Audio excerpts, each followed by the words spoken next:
영순이 여러분 안녕하세요. 랭킹스쿨입니다. 제2차 세계대전이 막을 내린 지 78년째 되는 지금 세계는 큰 틀 안에서 평화를 유지하고 있는 듯 보이지만 여전히 곳곳에서 크고 작은 분쟁들이 일어나고 있죠. 무엇보다 각 나라들은 자신들의 국가 안보를 목적으로 그리고 자주 국방력을 강화하기 위해 무기 개발에 박차를 가하고 있는데요. 오늘날 날로 발전하는 기술력을 바탕으로 성능이 향상을 거듭하고 있는 무기들을 생각해 본다면 상상하기 어렵지만 놀랍게도 과거 기술 수준이 미비했을 시절엔 이게 진짜 쓸 수 있는 건가 싶을 정도의 막장 무기들이 많았다고 합니다. 그 중에서도 오늘은 이렇게 망하는 게 가능할지 의문이 들 정도로 폭삭 망해버린 무기들에 대해 진짜 전문가, 군사 전문 기자님 유영원 기자님을 모셔서 직접 설명을 드려보려고 하는데요. 기자님 안녕하세요. 네, 반갑습니다. 안녕하세요. 지난번에 제가 한 2차례 여러분을 뵌 적이 있는데 이렇게 또다시 뵙게 돼서 정말 기쁘게 생각합니다. 오늘도 최대한 제가 아는 범위 내에서 열심히 여러분들께 말씀을 드리도록 하겠습니다. 자, 그러면 바로 본론으로 들어가서 인간이 만든 가장 망한 무기 탑4에 대해서 알아볼게요. 4위 NH-90 헬리콥터. 전쟁에서 빼놓을 수 없는 막강한 무기 하면 이 헬리콥터를 빼놓을 수 없을 것 같은데요. 특히 명품 헬리콥터라고 알려진 미국의 블랙호크가 가장 유명한데요. 제가 알기로는 이 NH-90이 스펙으로는 블랙호크를 뛰어넘는 헬리콥터라고 알고 있습니다. 네. 근데 이게 왜 망한 거예요? 우선 NH-90 명칭 관련해서 한 말씀 드리고 싶은데요. 우리 은행 중에 NH은행이 있죠. 있어요. 농협이죠. 농협. 네, 그래서 이게 NH-90이 군사 마니아들 사이에서는 농협 헬기로 알려져 있습니다. 네, 그런데 이 디자인을 보면 상당히 깔끔하게 잘 빠졌어요. 그리고 그래서 저도 개인적으로는 제가 굉장히 좋아하던 헬기인데 나중에 이제 막 말도 안 되는 일들이 벌어지면서 저도 이제 제 최애 헬기에서 벗어나는데요. 예, 우선 우리가 이제 우리 옛날 속담에 사공이 많으면 배가 산으로 간다. 그렇죠. 그러니까 이 무기도 사실은 여러 나라들이 이제 협력을 해서 만드는 경우가 있어요. 특히 유럽 같은 경우 그런데요. 근데 이게 너무 많아지면 타공이 많아서 아주 복잡해지는 거예요. 서로 협의를 해야 될 거 아닙니까? 그러니까 시간도 많이 걸리는 거고 또 어디 한 군데 문제가 생기면 전체적으로 차질이 생길 수 있겠죠. 그러니까 혼자 만드는 것보다 부담을 줄일 수 있지만 그런 단점이 있는데 그런 것들이 상징적으로 나타난 게 바로 이 NH-90 헬기다. 이렇게 우선 말씀드릴 수 있고요. 이 NH-90 헬기는 이제 유럽에 이탈리아, 프랑스, 독일, 네덜란드 이 네 개의 나라가 통합 회사를 만들었어요. 이제 NHI라는 회사를 이제 만들어 가지고 여기서 개발 생산을 한 헬기가 되겠습니다. 구체적으로 어디에서부터 문제가 드러난 건지 알 수 있을까요? 그러니까 이게 이제 우선은 원래 계획보다 개발 및 생산이 지연되면서 네 개 나라 다 이 헬기 인도하는 게 굉장히 늦어졌어요. 예를 들면 스웨덴의 경우 2001년에 총 18대를 이제 주문을 했는데 2011년까지 6대만 이제 도착이 됐고 2019년 8월에 돼서야 18대 모두를 인도를 받았습니다. 그리고 네덜란드의 경우도 총 해군군에서 20대를 주문을 했는데 그 중에 2013년까지 7대만 이제 전달이 되는 등 이제 지연이 됐고요. 이탈리아가 이제 사실은 제일 많은 NH-90 헬기를 도입을 했어요. 육군이 60대, 해군이 40대. 총 그러니까 100대나 이제 2000년에 주문을 했는데 2000년에 주문했다 했는데 어느 정도 전달이 됐을 것 같아요. 30개. 30개도 굉장히 후하게 쳐주신 거네요. 진짜요? 네. 몇 년도 기준으로 하에 따라 다른데 2013년도 기준으로 보면 육군에 19대 그리고 해군에 3대가 들어갔고 뉴질랜드 같은 경우도 2006년에 8대를 주문했는데 물론 여기는 이제 직접 개발에 참여는 안 했지만 이제 그냥 사는 걸로 주문한 나라인데요. 근데 2013년까지도 3대밖에 인도가 안 돼. 그래서 상당히 늑장, 인도, 조달로 또 악명을 NH-90이 떨치게 됐습니다. 납품이 느려서 조금 지연이 된 건 알겠지만 성능은 그럼 혹시 괜찮았던 건가요? 여기에다가 성능까지 시원찮았어요. 그래서 이제 상당히 오명을 얻게 됐는데 예를 들어 독일 육군의 경우 엔진을 끈 다음에 엔진이 원래 이제 가동될 때 열이 많이 나죠. 근데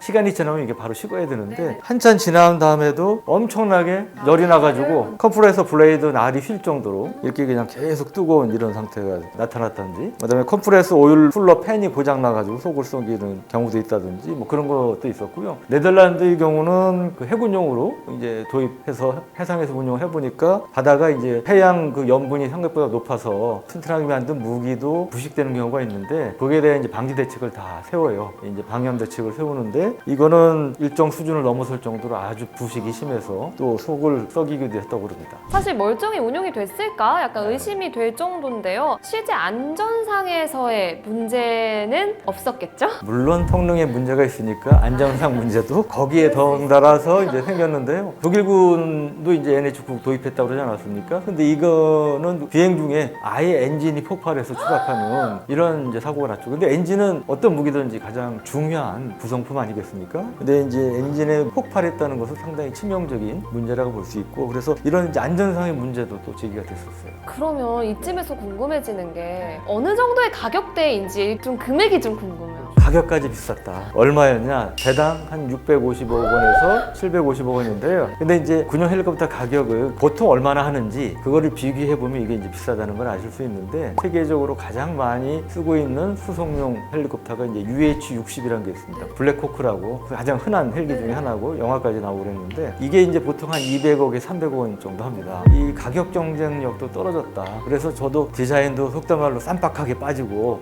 이거 저 우리나라 좀 들여오면 좋겠다. 우리 군에도 그런 생각을 처음엔 했었는데, 이런 일들 벌어지는 거 보고 제가 생각을 확 바꿨습니다. 3위, 아준전차. 하늘을 나는 헬리콥터가 있다면 육지에선 전차도 빼놓을 수가 없죠. 그래서 이 아준전차, 인도에서 거의 30여 년 동안 개발을 해서 개발이 되기는 했지만 사실 아직까지도 애증의 무기라는 또 별명이 있더라고요. 도대체 이 전차 왜 속에 썩였을까 궁금합니다. 이게 보통 무기 개발하면 전차나 뭐 이런 것도 한 이제 10년 정도는 잡습니다, 보통. 근데 한 세대를 30년이라고 그러잖아요. 그러니까 한 세대가 걸린 거예요. 이게 이제 1974년에 개발을 시작해가지고 2008년에 인도군에 정식 인도가 되기 시작했습니다. 그러니까 무려 이제 34년이나 이제 걸린 전차인데, 이게 이제 여러 가지 문제가 생겨서 개발에 이제 34년이나 걸린 건데, 예를 들면 엔진하고 이제 트랜스미션 문제가 있는데, 이게 원래 계획했던 것보다 좀 다른 걸 얹으려다 보니까 원래 계획했던 것보다 출력이 이제 20에서 25% 정도 낮게 나오는, 힘이 약해진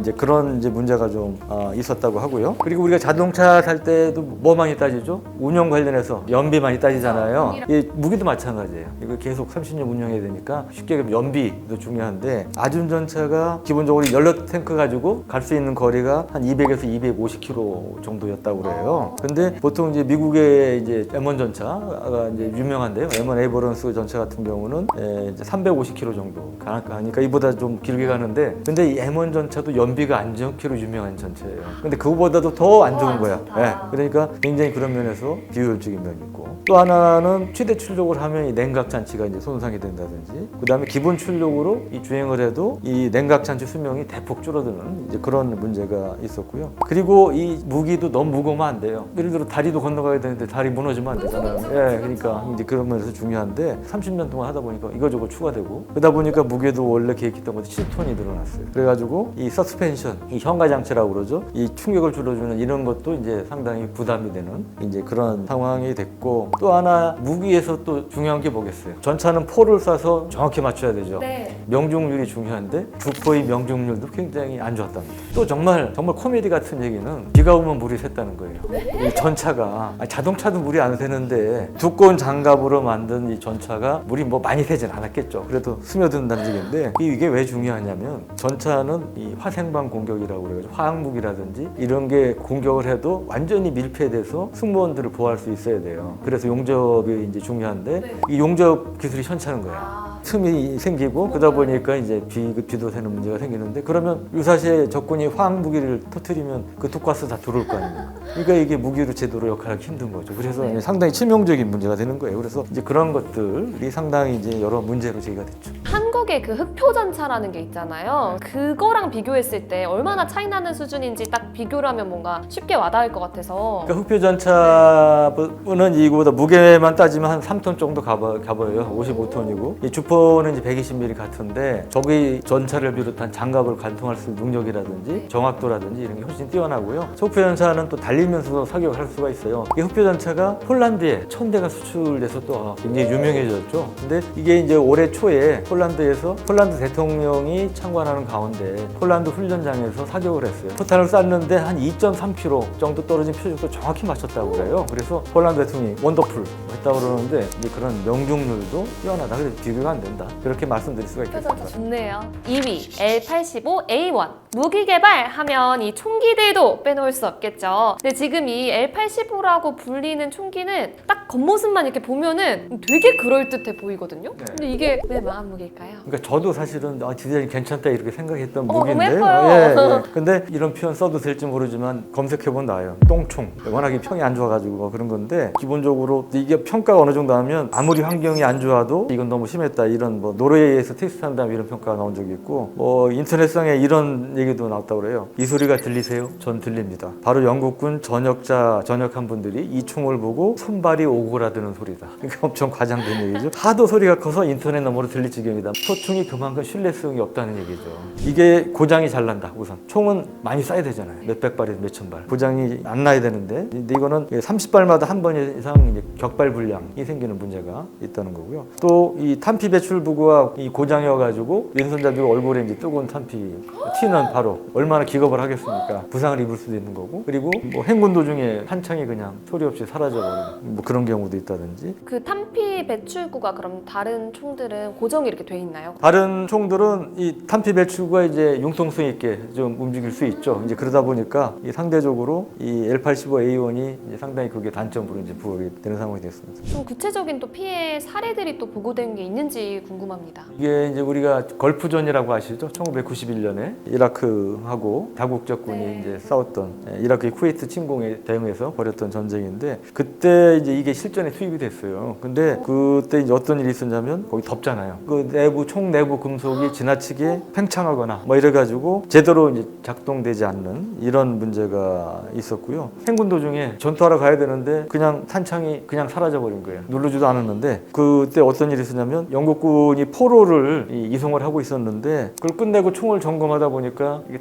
탄창이 없어져 있던 거예요. 포로를 수송하는 중에 그냥 빠져버린 거예요. 자기들 보는 사이에. 그래서 그 정도로 좀 문제가 있었다고 합니다. 1위 남부권총. 자, 이렇게 망한 무기들에 대한 설명을 들어봤는데 이 남부권총에 비하면 앞서 이야기한 그 무기가 좀 양반으로 보일 정도라고 하거든요. 어떤 총기예요, 기자님? 남부권총 얘기를 하면 아까 뭐 L85A1 문제도 얘기했는데 네. 그것도 용서가 된다. 그래 L85A1도 참고로 이제 문제가 생긴 다음에 끝난 게 아니고 개선한 A2나 이런 것도 나왔어요. 남부권총은 2차 대전 때 일본 분의 자동권총인데요. 근데 이게 한자가 남영남의 부서부자예요. 그래서 그야말로 우리 남부적 할 때 그 한자인데 근데 이게 그러면 지역 이름이냐 그게 아니고요. 이 권총을 만든 사람이 일본 사람이 이름이 남부키즈로라는 사람이에요. 나름 인도에서 굉장히 이름을 날린 총기 개발자인데 이제 이 사람의 이름을 딴 이제 그런 권총인데 별명이 오죽하면 이제 자살권총이라는 네? 별명도 있어요. 이게 자살할 때 많이 써서 그런 게 아니고 여차하면 이걸 갖고 있는 것 자체가 일종의 자살행위다.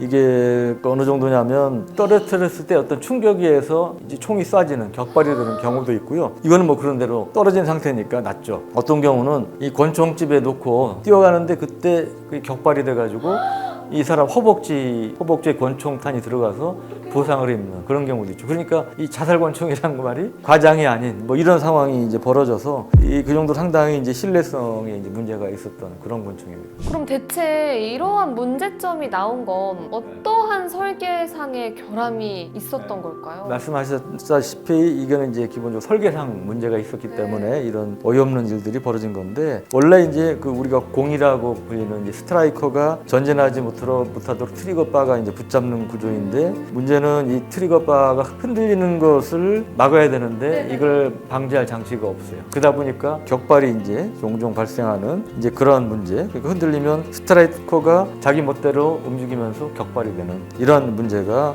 있었던 거죠. 그 일종의 바리에이션인 그 백병전용 칼날을 끼울 수 있는 남부권총도 가관이라고. 예, 그렇습니다. 그 일본이 원래 칼이 나라잖아요. 네. 니폰도라고 그래서 우리 사무라이 영화도 나오는데 그건 그렇다 치고 근데 소총은 우리가 백병전이라고 그러죠. 근접 육박전에 대비해서 좀 비교적 긴 칼을 끼워서 이제 훈련도 하고 그러죠. 근데 권총에다가 엄청나게 긴 이 칼을 다는 그런 것도 이제 만들었어요. 그래서 만들어서 이제 겉으로 보기에는 좀 위협적으로 보이는데 실용성은 제로다. 이 역시 도검 제일주의다운 일본군의 특성을 보여준 거 아니냐 그런 얘기도 나왔습니다. 네, 오늘은 이렇게 인간이 만든 가장 망한 무기들에 대해서 유용원 기자님과 함께 설명을 들어보았는데요. 이번 촬영 어떠셨나요? 네, 사실 지난번 제가 2번 출연했을 때보다 훨씬 힘든 주제였어요. 그래가지고 제가 이게 땀 보이세요? 진땀을 좀 흘렸는데요. 조금 부족한 점이 있더라도 널리 양해를 해주셨으면 감사하겠습니다. 네, 이렇게 흥미로운 이야기 나눠주신 기자님 너무너무 감사드리고요. 저희는 또 다른 컨텐츠로 다음 시간에 다시 찾아오도록 하겠습니다. 지금까지 랭킹스쿨이었습니다. 감사합니다.